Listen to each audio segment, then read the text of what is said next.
Welcome back, everyone, to another episode. We are rolling through Devil May Cry 5.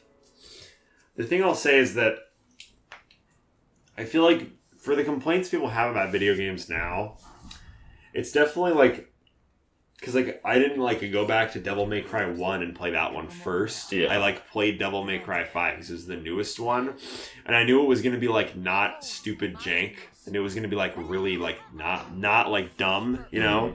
Because when you play an old game, there's always a chance there's going to be some stupid jank shit that makes you hate it, right? Yeah. I don't know if that happened to you in 1 or 3. One has some pretty jank things. I think it's manageable overall, but there's nothing that was I can't get through this game anymore. Well, yeah, but playing 5, I knew that shit wasn't going to happen. There was a couple bosses I didn't like in this game, but other than that, I knew that wasn't going to happen. So, Devil May Cry 1 was originally designed as Resident Evil 4, but so the level design of Devil May Cry 1 is a lot like a Resident Evil game, so there's some really cryptic puzzles, and it's set in a manner, and it's all tight corners and stuff. Yeah, tight corners. It has fixed camera angles, which is really annoying. But that's awful, and that super fits old Resident Evil as well. It's basically they were trying to put more action elements, and Resident Evil 4 is more action oriented. And that game is pretty famous for being able to transition from horror game to sort of horror action. Right? Yeah. And then 5 and 6 go too far in that direction, but 4 is considered a really good game that's really innovative. Yeah, because it managed it. And they just made DMC as well, which is way different from Resident Evil 4. Yeah, but the team that was working on 4 was getting way too action oriented. So one of at least the story I've heard is one of the lead people at Capcom was put that guy's team. They're you can work on your own thing, and then we'll have someone else work on 4 because you obviously. And they were both really good. Yeah, I don't know if DMC 1's considered a masterpiece, but it was. It's basically created its own genre of game because there wasn't really a lot. There wasn't the characters That's true. There are hack and slash kind of games, but this isn't really that. So when I think hack and slash, I think of Dynasty Warriors, where it's just you're just mowing down enemies. Do you care? I don't care. Whatever, you can buy whatever. When I think of hack and slash, I think of games that are like Dynasty Warriors, where you're just cutting through hundreds of enemies, and you just mow them all down. It doesn't matter. This game, the enemies have health and they have weight, and they're not complete pushovers all the time. They can all deal damage to you, except for those very first ant dudes you fight are super weak. Yeah, but after that, all the enemies have moves and stuff they can hit you with. Yeah. And in the higher difficulties, you said they also have devil triggers. Yeah, then that's when it starts to just it's just kind of BS. But they start to have devil triggers and they're crazy. I think something I like about this game though is that every move is very telegraphed, so it's not yeah, it doesn't feel like you're super cheesed by random which is things. a good way to do it in an action game for sure. It makes you feel cool because you feel like you're in control of everything. You're not just getting hit by random. Man, do you want to quickly recap all the difficulties of this game? Because Okay. you've gone through most of them now. Yeah. At least played some of them. So there's human, which is is the easiest one for people. It's it's a beginner mode. Yeah, beginner mode. Then there's Devil Hunter, which is what we're playing right now. That's standard. Yeah. Which is the one I played the game on. I think Kyle played it on human, but whatever. It's Yeah. those are your two starting game modes. You have your easy and your normal, right? Yeah. And then there's Son of Sparta, which is harder. And then Dante Scales up enemy health and damage. Enemy health and damage. And then Dante Must Die. Oh yeah, and then in Son of Sparta and Devil Hunter, some enemies learn new moves. Or not Devil Hunter, Dante Must Die. Enemies learn new moves, which is kind of cool. So is Dante Must Die just the same as Son of Sparta, but it's even harder? It's the same. I think it's still scaled up a little more, but it's the devil trigger things that just really get you because the enemies just refuse to die when they're about to die, and it's really annoying. Okay. But and then after that is Heaven and Hell, which is a joke. It's everything dies in one hit, and you die in one hit. Yeah, everyone dies in one hit. And then the last one is Dante Must Die, which is a difficulty in every game, from my understanding. That you die in one hit, and it has the difficulty of, Hell in Hell is what I was about to Hell in say. Hell, yeah. It has the difficulty of Dante must die, but you die in one hit. So, Awful. Pretty Are you hard. saying Hell in Hell is in all the games? No. Dante must die. Dante Must Die is, I don't. though. Yeah. Gotcha. Is Son of Sparta a new in this one? I or? think so. I mean, it's probably just called something else in the other one. Okay, so this is a question I have for you that's kind of weird for me. The starring on the side there on the left, there's somebody playing as V, right? Yeah. In this level?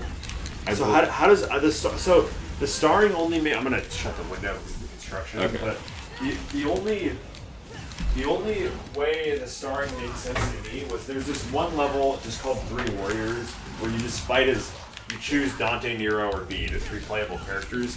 You can play as any of them, and then other people online fill into the other roles, and you all play the level together. Which is super cool. I'm a huge fan of that level. But I see starring in other levels where I don't think that it works. Like, why is there a guy and it says starring into V? Because V is not in this level. I'm gonna be honest, I have no I don't know why that shows Yeah. up. Was that like a real guy? The name was like Capriscorn. Yeah, which it's feels... definitely a real person.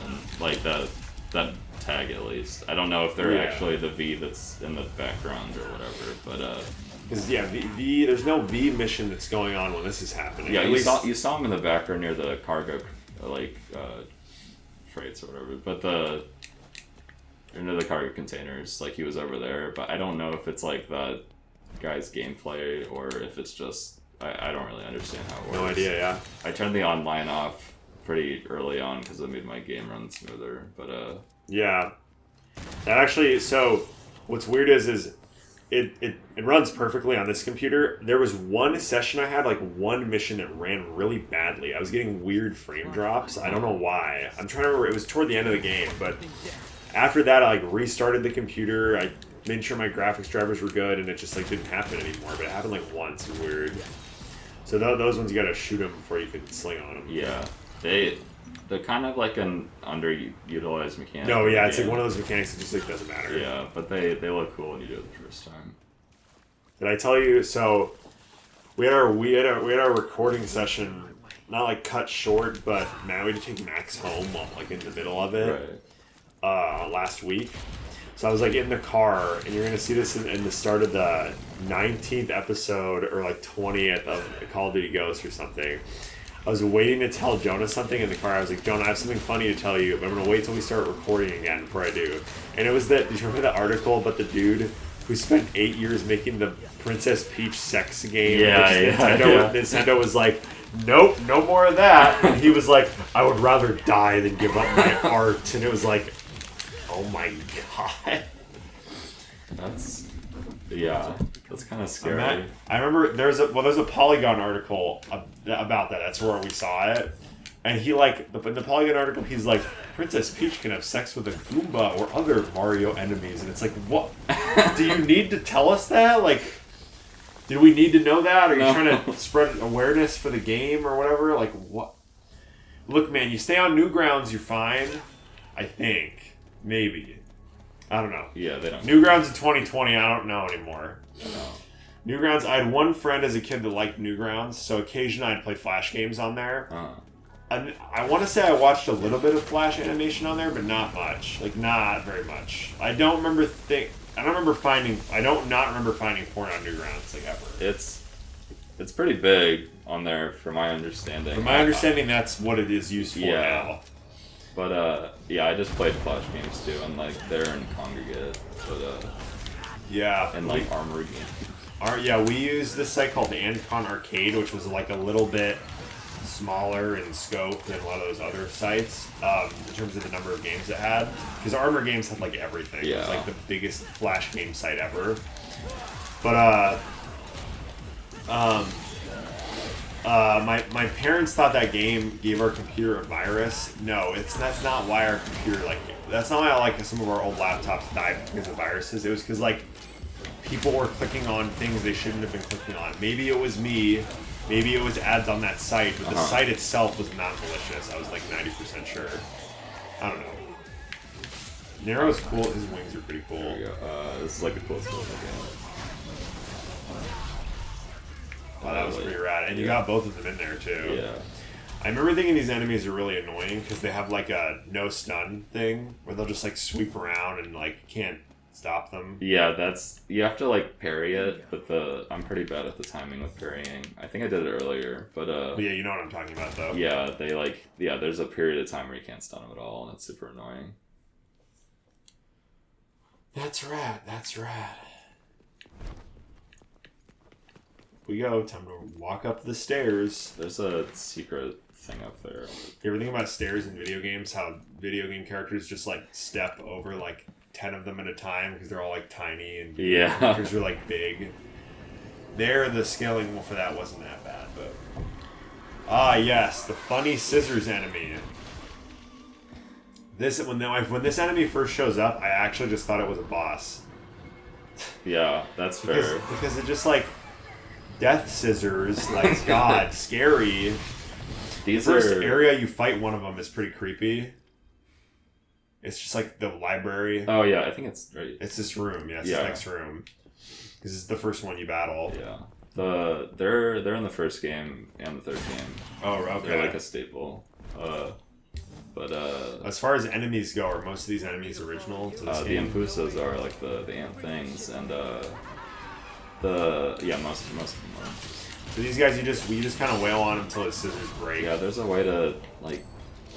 You can parry one of their attacks, or you can parry most of their attacks. How do you parry in this game? I don't even know how to do that. It's when they're swinging their sword. If you swing your sword while they're swinging it, he hits off of it. Oh, okay. It's pretty simple. You like clash swords. Yeah, so that's probably something I've done on accident. Yeah. Times. Because like I was thinking like there's like an actual parry mechanic.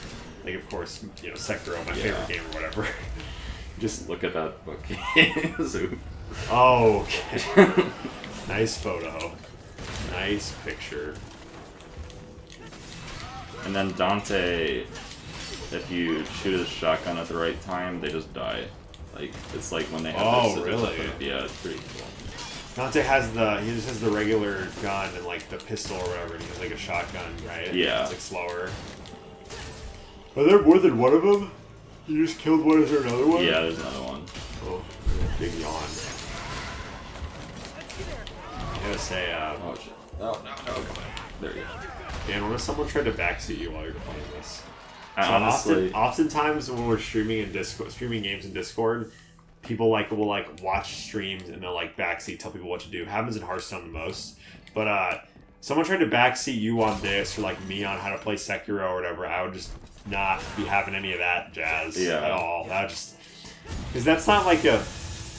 The reason I think Hearthstone is so successful as a streaming game is you watch them play and you're like, what would I do there? And you see if they do what you would do or not. And then if they did what you did, you're validated. And if they don't do what you did, then you're like, oh, I wonder why.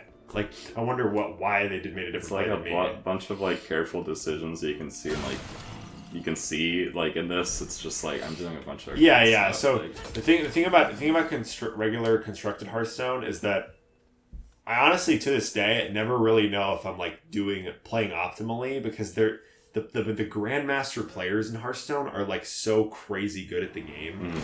They're like insanely good. Actually, I don't want to force. I'll continue this next episode. I don't want to force myself to do another 20-minute episode because you're going to fight the boss.